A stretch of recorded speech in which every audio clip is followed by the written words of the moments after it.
Hey guys, welcome back to Power Media TV. My name is DJ, and this morning I have the pleasure and the privilege to be sitting beside Curtis Harren, business coach, CEO, Copilot. Welcome, Curtis. Well, thank you. It's a pleasure to have you here today and to learn from your insights. And every time we have a guest at Power Media TV, we learn so much from anything that they have to share, because sometimes myself as a business entrepreneur, the only way for me to grow and for me to be able to maximize my results on any level, whether it's business or personal, is by talking and meeting people like yourself. Yep.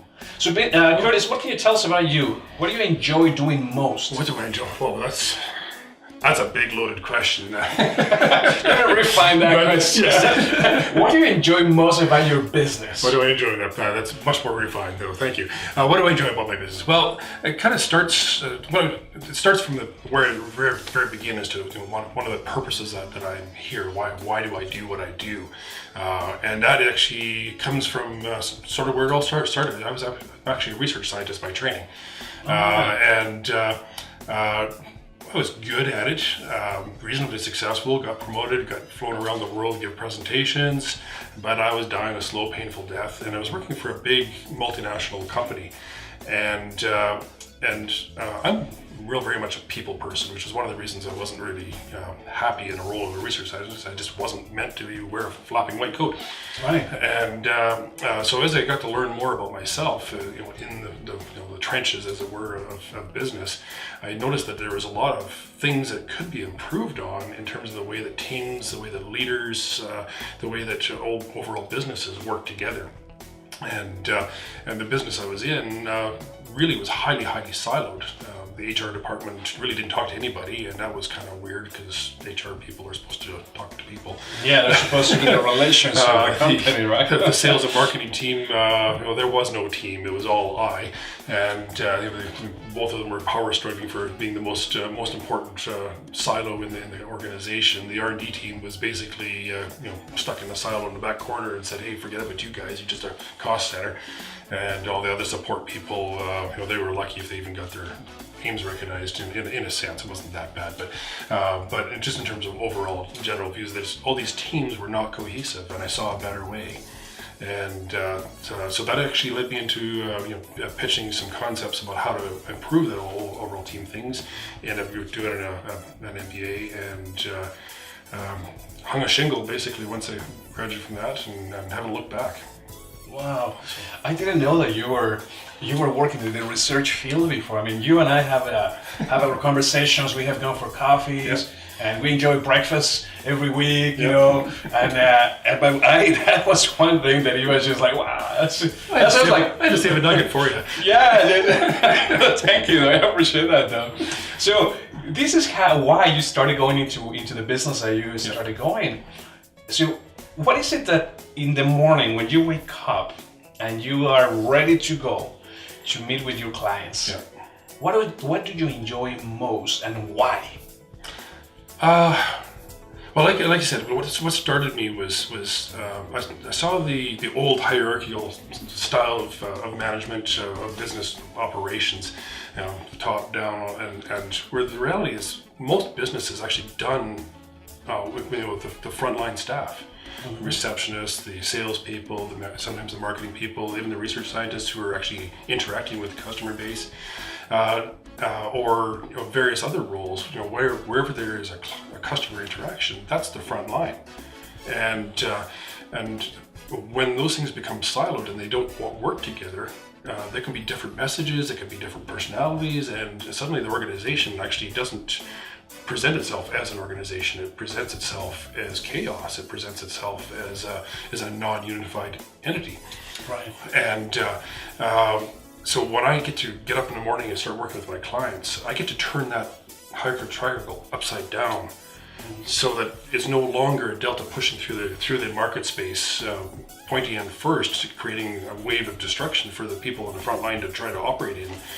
put them out front and give them support. The way I actually like to look at both myself and when I'm working with my CEOs to make changes to grow and develop a stronger sense of team is to, if you're standing beside somebody or if you're standing in front of somebody, especially in a leadership role, you're actually in their way at some point in time. But if you stand behind them when they fall back or they get pushed back, you're there to push them, support them, catch them, however you need to, put them back on their feet and get them going again. And that's how I actually operate my CEO Copilot operations. That's how I look at things. That's so profound, because I remember a while back, it was in the middle of an exercise. People would be like, okay, so you stand in front, you stand in the back, close your eyes and fall back. Yep. Right? The person behind is going to hold you and is going to help you move forward. And I never really thought about it that much at that level of within a company or an organization, but I always thought it was, well, that's just me, my wife, when you have that momentum growing, right? But it's so powerful and profound indeed, being able to just be there as a leader behind them to encourage them to move forward together, right? Yeah. Well, for me, the definition of a true leader, I mean, you spoke to something that there's actually two parts to this, but to be an effective leader, sometimes you do need to step forward. Sometimes you do need to jump on the lead horse and wave the banner and go straight into battle. And there's times and places for that. But that's not the only leadership tool that's really out there. And in fact, if you're going to build a growing company, you cannot be the only person leading that charge. Just physically isn't enough person to do that, especially as the organization gets larger and larger and larger. I mean, if you're the front man for somebody that's 3,000 or 4,000 people strong or bigger, how can you do everything? So it doesn't make sense, and it's physically impossible. And I referred to myself as a research scientist from training. Mm-hmm. Well, that research I studied was genetics. And I can tell you right now, you cannot clone people. As much as we want to be cloned, we cannot do that. Wouldn't that be something? Yeah. Well, there's probably some technology that can do it, but I'm talking about cloning the individual and having true replicates running out there. But who really wants a bunch of automatons running out there as replicates? That's not fun. There's no fun in creativity or diversity in that. So the best way to do that is actually build a culture of leaders and allow those leaders to be leaders, because a leader is simply a person that is regardless of how much fear they have, they are willing to pull their courage forward and move into a space that they've never gone to and take as many people as they can with them. Not necessarily in a negative way, but for a brand new market space. Yes. It takes a lot of courage. Growing a business to a level that's never been to before takes a lot of courage. And leaders are people that will help other people get momentum moving in that direction. And that's why I believe that hierarchy is upside down. It needs to be flipped around, and actually it's more of a support role as opposed to a grab by the nose and pull them forward. Yes. Because that just creates a lot of resistance. And if you're in a leadership role and you're finding your people are resisting your efforts, maybe you've got your fingers up their nostrils and you're yanking them forward. Stop and think for a second. And the second part I wanted to address is, and you made reference about your wife. It's about relationships. Everything we do in our life is focused and centered around relationships. Absolutely. 100%. Business, contrary to some popular belief, business is very personal. I highly disregard that statement. Don't take it personally, it's just business. Well, there is something wrong with that scenario. Mm-hmm. Business is very, very personal. People buy things because of an emotional attachment or desire for something that somebody else has to offer. Yes, they trust you. They like you. They resonate with you. That's right. Or the thing that they feel might make their life a bit better or feel better. But it's an emotional response, and emotions are part of relations. And so a lot of what I work with is building that whole idea of what is a relationship and how dynamic it is, and creating some empathy, creating some understanding, creating an environment where people want to be together because they actually believe in the greater good, and that greater good in a corporate setting is often referred to as culture. I don't actually like the word culture. I think it's misused, misinterpreted, and even misleading, because a lot of people really don't understand how to define what that actually is. And for me, I just make it really simple. It's the personality of the company. If the company if the company was a person, take the collective whole, doesn't matter the size of the business. If that business was a person, what would this person's personality be? And every individual in that organization contributes to that personality. Now, hopefully, they're representing a unified front, and there's kind of some cohesiveness, and the personality is quite identifiable. We've all probably encountered businesses that seem completely chaotic. It doesn't seem like the left hand knows what the right hand is doing. There's a good example where the personality is not well set in stone. Right. And there's definitely some work that can be done in that kind of organization. More often than not, a lot of people will go into any given business because they like the team, the person, the people behind that are looking after them, and that's why they come back to that particular place.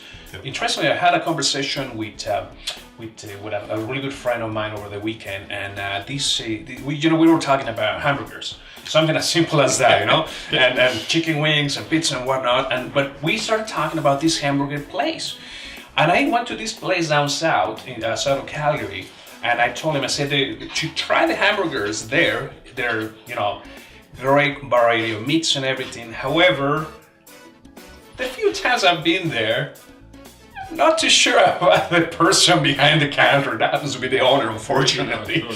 And he just has zero personality. He has no desire to be servicing his clients. And it's such a shame because, he could be 10 times busier if he would only change his attitude and his own personality to something more pleasant, something more approachable versus just, what do you want, Anyways, Curtis, we're going to take a short break right now. We'll be right back with you guys. Perfect. Curtis, tell me about your services. Sure. Yeah. Fairly multidisciplinary. First and foremost, as a CEO of Copilot, I work one-to-one, mano-a-mano, basically with the leadership, the CEOs of the organization. Generally, they have a number of people in their employ, and they're doing several $1 million a year, and that gives an idea. But could work with just about anybody. But at the same time, there's an investment of time, effort, and money that